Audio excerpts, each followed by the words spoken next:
पश्चिमी हिस्से के छोटे से टाउन बरगतपुर में सुबह जल्दी हो जाती थी।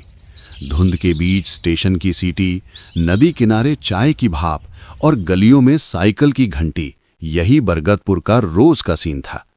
अजय उसी टाउन का मछुआरा था। पुरानी लकड़ी की नाव, एक जाल और रोज की उम्मीद, पर पिछले कई महीनों से नदी जैसे खाली रहने लगी थी। जाल उठता, पानी टपकता और मछलियां ना के बराबर। आज भी ऐसा ही हुआ। जाल में बस 2 छोटी मछलियां फंसीं। अजय ने उन्हें देखा और गुस्से में जाल किनारे पटक दिया। उसके हाथ ठंडे थे, पर माथे पर पसीना। घर लौटते वक्त उसके मन में एक ही डर घूम रहा था, आज भी कमाई नहीं हुई तो रात का खाना कैसे चलेगा। झोपड़ी के बाहर सुनीता बैठी थी। उसके सामने पुरानी सिलाई मशीन थी, जिसके पैडल की आवाज भी आजकल कम हो गई थी, क्योंकि कपड़े देने वाले ग्राहक भी घट गए थे। सुनीता, आज भी बहुत कम मिला। नदी में जैसे कुछ बचा ही नहीं। ठीक है, पहले हाथ धो लो, जितना है उसी में कुछ बना लेंगे। पर अजय, ऐसे कब तक चलेगा? अजय ने कोई जवाब नहीं दिया। अंदर से गुड़िया की आवाज आई, दूध आएगा क्या? सुनीता ने देखते हैं कहा, लेकिन उसकी आंखों में चिंता साफ थी। उस रात घर में चूल्हा जला, पर मन बुझा रहा। सुनीता ने हिसाब वाली छोटी डायरी खोली। किराया बाकी था, गुड़िया की फीस भी। बर्तन धोते धोते सुनीता ने फैसला सा कर लिया, अब कुछ बदलना होगा। पापा, स्कूल वाली मैडम बोल रही थी कि फीस जमा कर दो, नहीं तो नाम काट देंगी। मैं कल कुछ कर दूंगा बेटा, बस कल जाल अच्छा निकले तो। अजय ने ये बात आदत में कही थी, यकीन में नहीं। सुनीता ने उसकी तरफ देखा और फिर धीरे से वही बात बोली जो कई दिन से उसके दिमाग में थी। अजय, रोज वही करने से अगर कुछ नहीं बदल रहा तो रास्ता बदलना पड़ेगा। मछली पकड़ना छोड़ नहीं रहे, लेकिन साथ में कोई और काम भी सोचो। अजय को बात चुभी, लेकिन सच थी। सुनीता ने एक सीधा सुझाव रखा, टोपला लेकर गलियों में सामान बेचना। मैं गली गली आवाज लगाऊं, लोग हंसेंगे। लोग हंसे या ना हंसे, हमें घर चलाना है। काम छोटा नहीं होता, हालात छोटे कर देते हैं। अजय ने अगले दिन पुराना बांस का टोपला निकाला, मंडी में जाकर थोड़ी बहुत चीजें उधार पर लीं। रास्ते भर उसे लगा जैसे सब उसे देख रहे हैं। पहली गली में पहुंचकर उसकी आवाज नहीं निकली। फिर उसने हिम्मत की और धीमे से बोलना शुरू किया। कहीं 2 प्याज बिके, कहीं 1 नींबू। कई लोग उधार मांगते, कुछ कहते कल दे देंगे। अजय को पता था कि कल अक्सर लौटकर नहीं आता, फिर भी मजबूरी थी। अजय, तू ये क्या कर रहा है? मछली छोड़ दी थी? छोड़ा नहीं, बस काम बढ़ा रहा हूं। टोपला वाला काम शुरू में जितना छोटा लगा था, उतना ही भारी निकला। हर गली में अलग नियम था। कहीं लोग भाव काटते, कहीं उधार का रोना और कहीं सीधे कहते कि कल आना। एक दिन बाजार के पास महेश नाम का एक आदमी मिला, जो मोहल्ले में उधार देने के लिए मशहूर था। महेश ने अजय के टोपले की तरफ देखा और बोला, अजय, जरूरत हो तो बोल देना, मैं दे दूंगा, बस समय पर लौटा देना। नहीं, अभी जरूरत नहीं है, हम संभाल लेंगे। अजय ने इनकार कर दिया, लेकिन महेश की बात उसके दिमाग में रह गई। उसी शाम मकान मालिक जगदीश आया और बोला कि अगले महीने किराया बढ़ेगा। सुनीता ने बात टाल दी, पर अंदर से वो डर गई। देखो सुनीता, मैं भी क्या करूं, सब बढ़ गया है। अगले महीने से किराया बढ़ेगा, नहीं दे पाओ तो पहले बता देना। जगदीश भैया, हम दे देंगे, बस थोड़ा टाइम दीजिए। उस रात सुनीता देर तक सोई नहीं। उसने अजय से कहा कि शहर जाकर देखना चाहिए कि लोग किस चीज पर खर्च करते हैं। 2 हफ्ते बाद मंडी वाले ने उधार बंद कर दिया। अजय घर लौटा, टोपला जमीन पर रखा और बोला, बस अब नहीं हो रहा। सुनीता कुछ देर चुप रही, फिर बोली, चलो आज स्टेशन चौक चलते हैं, देखते हैं लोग क्या कर रहे हैं, क्या खरीद रहे हैं। स्टेशन चौक बरगतपुर की धड़कन था। शाम के बाद वहां चाय, चाट, अंडा रोल और कई तरह के ठेले लगते। उसी लाइन में एक जगह धुएं के बीच एक कढ़ाई चल रही थी और लोग प्लेट लेकर खड़े थे। सुनीता वहीं रुक गई। उसने देखा लोग बिना ज्यादा सोचे पैसे दे रहे थे, कई तो 2-2 प्लेट लेते। उसके दिमाग में एक बात आई, लोग स्वाद के लिए खर्च करते हैं अगर भरोसा हो। अजय, देखो यहाँ लोग कितना मटन खा रहे हैं। हम सोचते कि लोग खर्च नहीं करते, लेकिन सही चीज मिले तो करते हैं। पर मटन बनाना आसान नहीं और पैसा भी चाहिए। मैं बनाऊंगी, तुम देखना। पहले घर में छोटा शुरू करेंगे और पैसे मैं अपनी बचत और कुछ चीजें बेचकर निकाल लूंगी। पर ये आखिरी मौका समझो। सुनीता ने अगले दिन 2 जगह जाकर पूछताछ की, कसाई के पास और किराने वाले के पास। कसाई ने कहा, अच्छा मटन महंगा मिलेगा, सस्ता मटन अक्सर पुराना निकलता है। अजय, हम शुरुआत में कम बेचेंगे, पर ऐसा नहीं कि सस्ता उठाकर जल्दी पैसा बना लें। पहले नाम बनेगा। ठीक है, पर अगर नुकसान हो गया तो? नुकसान हो भी गया तो ये हमारा फैसला होगा। किसी गलत चीज का सहारा नहीं लेंगे। रविवार की सुबह सुनीता ने मसाले भूनना शुरू किया। पहली बार घर में मटन की खुशबू फैली तो पड़ोस के लोग दरवाजे पर आ गए। सुनीता ने 3 प्लेट बनाई, टिफिन में पैक की। पहला ग्राहक राकेश था, जो रिक्शा चलाता था। उसने खाकर आंखें चौड़ी कर लीं। अजय भाई, ये तो स्टेशन चौक वाले से भी बेहतर है। कल भी मिलेगा? मिलेगा, अगर ऑर्डर रहेगा तो। ऑर्डर हो या नहीं, क्वालिटी वही रहेगी। बस पहले से बता देना। अगले 2 दिन में ऑर्डर बढ़ने लगे। अजय सुबह मछली पकड़ने जाता, पर अब उसका मन सिर्फ जाल में नहीं था। वो वापस आकर सुनीता की मदद करता। घर का माहौल पहली बार हल्का लगा। सुनीता ने तय किया कि अभी ठेला नहीं लगाएंगे, पहले भरोसा बने फिर बाहर निकलेंगे। लेकिन स्टेशन चौक की भीड़ देखकर अजय के अंदर एक बार फिर हिम्मत आई। उसने कहा, चलो शाम को 2 घंटे के लिए छोटा ठेला लगाते हैं। स्टेशन चौक के पास एक मोड़ था, जिसे लोग बिहारिया मोड़ कहते थे। वहीं शाम को उन्होंने छोटा ठेला लगाया। कोई बड़ा बोर्ड नहीं, बस एक कागज पर लिखा, घर का मटन। पहले दिन 10 प्लेट बिकी, दूसरे दिन 15, तीसरे दिन लाइन बन गई। लोग अजय को उसके नाम से कम, ठेले की जगह से ज्यादा पहचानने लगे। किसी ने हंसकर कहा, अब तो तुम बिहारिया मोड़ के बिहारी हो। काम बढ़ा तो सुनीता ने कहा, एक हेल्पर चाहिए। चिंटू फिर सामने आया। वो फुर्तीला था और जल्दी सीखता था। अजय ने उसे रोज का पैसा तय कर दिया। चिंटू ने प्लेटें, पानी और सफाई संभालनी शुरू की। भैया, मैं लाइन संभाल लूं। कौन पहले आया कौन बाद में, मैं देख लूंगा। ठीक है, पर पैसे ठीक से संभालना, गलती नहीं चाहिए। चिंटू, और सबसे जरूरी सफाई। प्लेट, पानी, हाथ सब ठीक रखना। अगले हफ्ते गुड़िया स्कूल गई तो उसकी टीचर राधा ने सुनीता को बुलाया। राधा ने देखा था कि गुड़िया पहले से ज्यादा चुप रहने लगी है। सुनीता, गुड़िया मेहनती बच्ची है, पर कई दिन से परेशान लग रही है। घर में सब ठीक है? मैडम, घर में बस पैसों का थोड़ा दबाव था। अब हम काम कर रहे हैं, धीरे धीरे ठीक होगा। ठीक है, फीस की चिंता मत करो। एक साथ नहीं दे पाओ तो किस्त में दे देना, पर गुड़िया को पढ़ाई से मत हटने देना।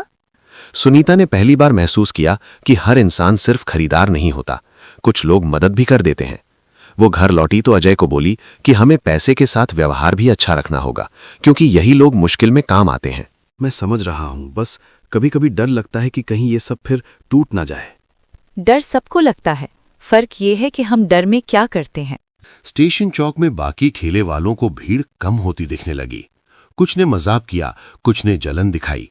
एक पुराने स्टॉल वाले देवेंद्र ने अजय को अलग बुलाया। वो भी मटन बेचता था, पर उसका स्वाद औसत था और उसका दिमाग तेज। तू ज्यादा मटन डालता है, लागत कम कर। ग्राहक को बस प्लेट भरी दिखनी चाहिए। ग्रेवी बढ़ा दे, मसाला तेज कर दे और दाम थोड़ा बढ़ा दे। अजय ने पहले टाल दिया, पर बात दिमाग में बैठ गई। घर आकर उसने सुनीता से कहा, हर चीज में तुम नियम मत लगाओ, हम भी तो मेहनत कर रहे हैं।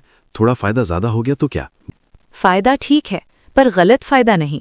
अगर लोग एक बार समझ गए कि हम काट रहे हैं तो फिर वापस नहीं आएंगे। सुनीता की बात सही थी, लेकिन अजय के कान उस समय पैसों की आवाज सुन रहे थे। खर्च बढ़ रहे थे। एक शाम ठेले पर एक आदमी आया। उसने अपना नाम बाबूलाल बताया और कहा कि वो सप्लाई दिला सकता है, आधे रेट में। उसने कहा, जब भी मन बदले कॉल करना। उसी रात घर में फिर वही बहस हुई। अजय, जो लोग गलत करते हैं सब पकड़े नहीं जाते, लेकिन नुकसान सबका होता है। हमें वो रास्ता नहीं चाहिए। और अगर सही रास्ते से पेट नहीं भर रहा तो सिर्फ बातें नहीं चलती सुनीता। 2 दिन बाद एक बड़ा खर्च आ गया। मकान मालिक ने किराया बढ़ाने की धमकी दी। गुड़िया के स्कूल से नोटिस आया। अजय ने उस रात बाबूलाल को कॉल कर दिया, लेकिन सुनीता को बताया नहीं। ये उसका पहला छुपा हुआ फैसला था। सुनीता ने अगली सुबह बस इतना महसूस किया कि अजय बहुत शांत है। वो चुपचाप काम कर रहा था, जैसे अंदर कुछ तय कर चुका हो। बाबूलाल का माल पहली बार आया तो सुनीता ने पैकेट खोलते ही नाक सिकोड़ ली। गंध थोड़ी अलग थी, रंग भी वैसा नहीं था। उसने कहा, ये ठीक नहीं। अजय ने कहा, सब ठीक है, ज्यादा मत सोचो। उस दिन मटन बना और भीड़ ने खा भी लिया। किसी ने तुरंत कुछ नहीं बोला। अजय को लगा, देखो कुछ नहीं हुआ। ये वही जगह थी जहां लालच अपने लिए बहाना ढूंढ लेता है। फिर ये एक आदत बन गई।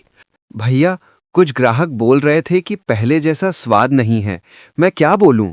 कुछ मत बोल, बस प्लेट दे, पैसे ले, ज्यादा दिमाग मत चला। अगले दिन एक ग्राहक विनोद वापस आया। उसका चेहरा नाराज था। उसने कहा कि कल रात घर में 2 लोगों का पेट खराब हुआ। अजय ने पहले तो टालने की कोशिश की, लेकिन विनोद सीधे बोल रहा था। भैया, मैं लड़ने नहीं आया, मैं बस बता रहा हूं कि कल के बाद से घर में दिक्कत है। अगर कुछ गड़बड़ है तो संभाल लो। हो सकता है किसी और चीज से हुआ हो, मटन तो हम वही बना रहे हैं। आपको जो सही लगे कर लो, पर अगर और लोगों को हुआ तो बात बढ़ेगी। सुनीता ने ये सुना तो उसका डर बढ़ गया।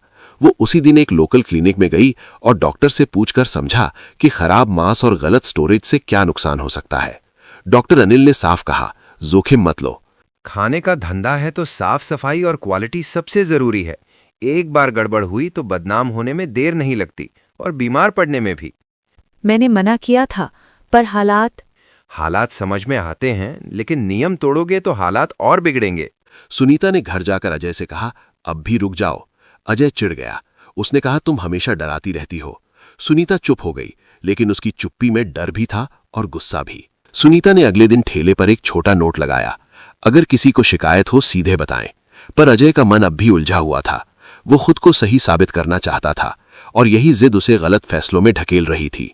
इसी समय देवेंद्र ने मौका देखा। उसने अपने स्टॉल पर बोर्ड लगा दिया, शुद्ध मटन, असली स्वाद। लोग तुलना करने लगे। अजय की लाइन और छोटी हो गई। 3 दिन बाद खाद्य निरीक्षक नीरज आया। सरकारी बाइक, फाइल और साथ में एक आदमी। उसने कहा, सैंपल लेना है।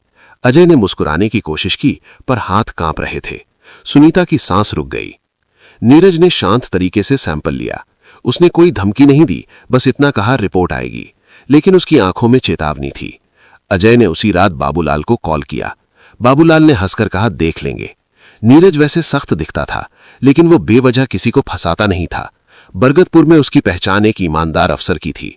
लोगों को इतना पता था कि वो रिश्वत नहीं लेता और गलती दिखे तो सीधे कार्रवाई करता है। मैं यहाँ किसी को गिराने नहीं आया, पर अगर सैंपल खराब निकला तो नियम के हिसाब से चलना पड़ेगा।